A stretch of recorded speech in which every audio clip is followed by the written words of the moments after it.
রমজানের দ্বিতীয় 10 দিনে একটি দোয়া বেশি বেশি পড়বেন, কেননা রমজান মাসটা হচ্ছে রহমতের মাস, মাগফিরাতের মাস, নাজাতের মাস।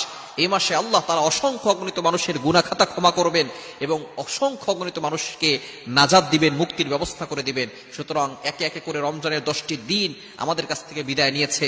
আমরা বদ্ধ এই দশকে বেশি বেশি করে আল্লাহর কাছে ক্ষমা প্রার্থনা করব, ইস্তেগফার আমল বেশি বেশি করব, একটা দোয়া বেশি বেশি পড়ব, রব্বিগফির ওয়ারহাম ওয়া আনতা খায়রুর রাহিমিন।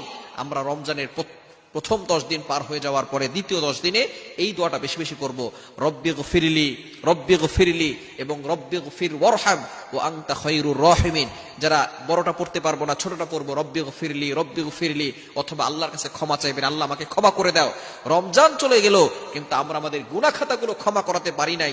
যদি এমন হয়ে যায় তাহলে আমাদের মতো হতভাগা আর কপাল পোড়া কেউ থাকবে না। এজন্য আমরা রমজানে বেশি বেশি করে আল্লাহর কাছে ক্ষমা প্রার্থনা